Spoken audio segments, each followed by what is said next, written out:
నమస్కారం, NS news కి స్వాగతం. నా పేరు ఉషా. ముందుగా ముఖ్యాంశాలు.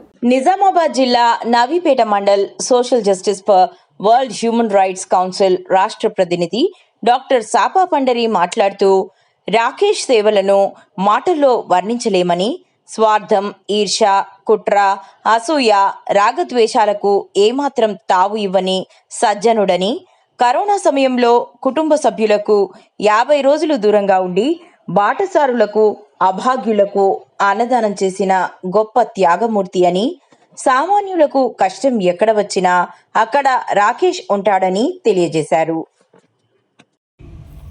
సభాధ్యక్షులు పాఠశాల ప్రధానోపాధ్యాయుల గారికి, అదేవిధంగా జిల్లా పిఆర్టీయు అధ్యక్షుల గారికి, నైపేట్ మండల ఎంఈఓ గారికి, మరియు ఇక్కడికి విచ్చేసినటువంటి అతిరత మహాశయులందరికీ కూడా పేరు పేరున ప్రతి ఒక్కరికి మా యొక్క హ్యూమన్ రైట్స్ తరపున ప్రత్యేక ధన్యవాదములు తెలియజేసుకుంటున్నాము.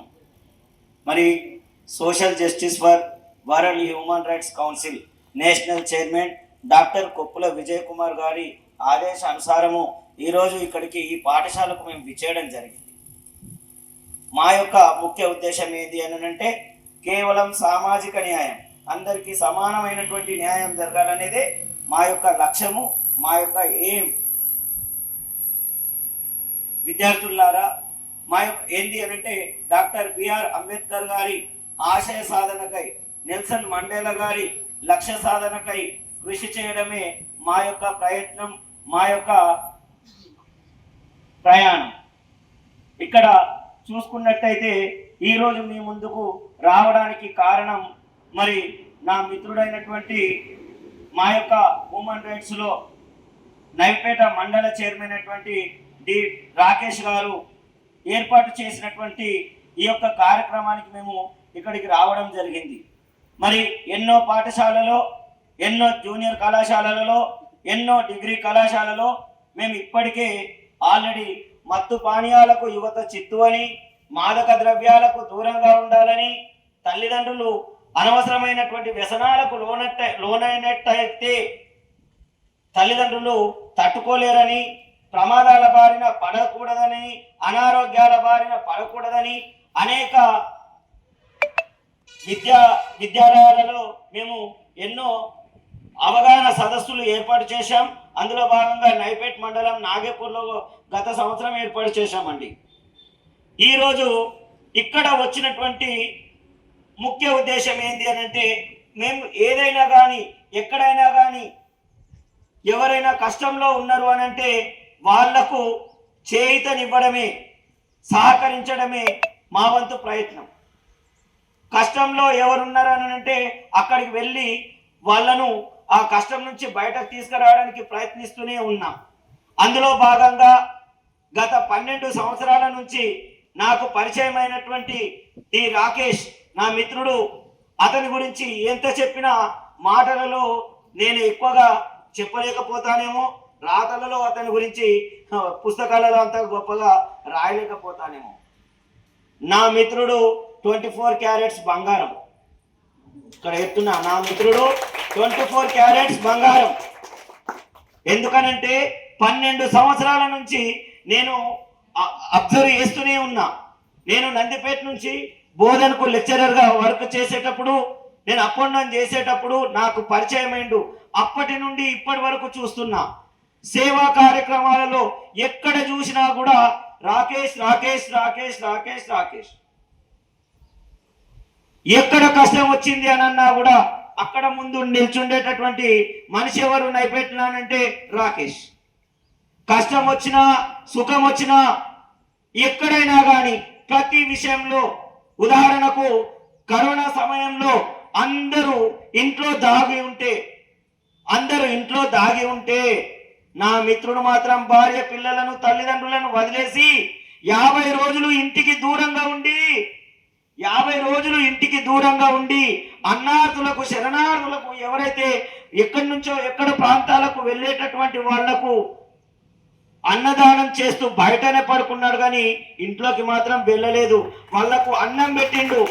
అన్నదాత సుఖీభవ. మరి కుటుంబం గురించి పట్టించుకోకుండా ఎలా బయట బాటసారుల గురించి, ఇతర ప్రాంతాల వారు పడుతున్నటువంటి కష్టాలను చూసి నిస్సహాయులు, నిర్భాగ్యులు ఎవరైతే ఉన్నారో వాళ్ళ దారింబడి వెళ్ళేటటువంటి వాళ్లకు 50 రోజులలో ఏ ఒక్క రోజు తగ్గకుండా ప్రతిరోజు అన్నదాన కార్యక్రమాన్ని చేపట్టినటువంటి గనుడు, వీరుడు, శూరుడు నా మిత్రుడు డి రాకేష్ అని నేను చాలా గొప్పగా చెప్పుకుంటా. ఎక్కడ తగ్గడు, ఎప్పుడు తగ్గడు అనేటటువంటి విషయంలో ఆ యొక్క మహేష్ బాబుకు ఆ యొక్క సినిమా టైటిల్ కు తగ్గుతుందో లేదో కానీ నా మిత్రుడు డి రాకేష్ మాత్రంకు తగ్గడు అనేటువంటిది ఇంకా చిన్నగా అవుతుందని నేనంట. ఎందుకనంటే ప్రతి విషయంలో అమ్మ పిల్లలారా, మేము పెట్టినటువంటి కార్యక్రమాల దగ్గర 700, 800 నుంచి 1000 స్ట్రెంత్ ఉన్నటువంటి వాళ్ళ దగ్గర కూడా మేము కార్యక్రమాలు చేశాం.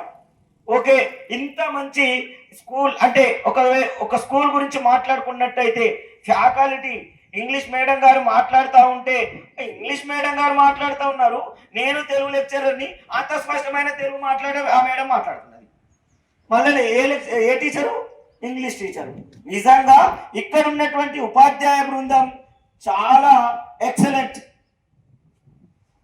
సబ్జెక్ట్ విషయంలో సముద్రానికి మించినటువంటి కనులు ఉపాధ్యాయులు, ఆ ఉపాధ్యాయ బృందం మీకు ఇక్కడ దొరకడం అదృష్టం. కానీ కొద్దిమంది పక్కదో బట్టి వెళ్తున్నారు. ఇంత మంచి స్కూల్లో ఇన్ని రకాల సౌకర్యాలు కల్పించంగా బయట ఎందుకు? అమ్మ అన్నం పెట్టకపోతే అడక తినాలా?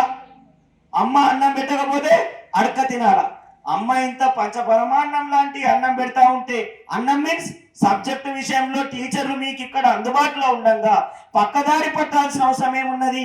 విద్యార్థులారా, నేను అనుకుంటున్నా మీరు ఒక్కొక్కరిని చొప్పున యొక్క పాఠశాలలో చేర్చినట్టయితే ఇంకా బాగుంటుంది అని నా అభిప్రాయం. ఒక్కొక్కరిని. ఏం తక్కువ ఉంది ఇక్కడ? ఏం తక్కువ ఉందని బయటకు వెళ్ళాలా? ఏం సబ్జెక్టు విషయంలో గనులైనటువంటి టీచర్లు మీకు అందుబాటులో ఉండగా బయటకు వెళ్ళాల్సినటువంటి అవసరము లేదు. మరి వచ్చినటువంటి విషయాన్ని తక్కువ సమయంలో ముగించడానికి నా వంతు ప్రయత్నం చేస్తున్నాను.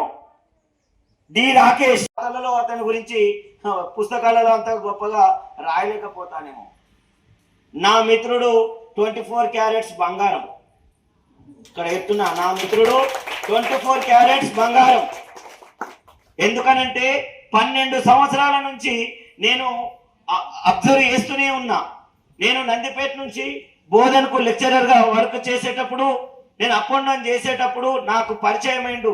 అప్పటి నుండి ఇప్పటి వరకు చూస్తున్నా.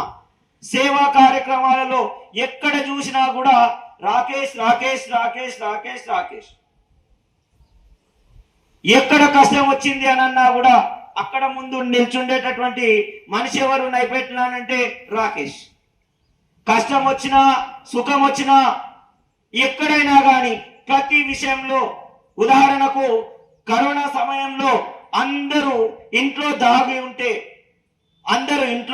ఉంటే నా మిత్రుడు మాత్రం భార్య, పిల్లలను, తల్లిదండ్రులను వదిలేసి 50 రోజులు ఇంటికి దూరంగా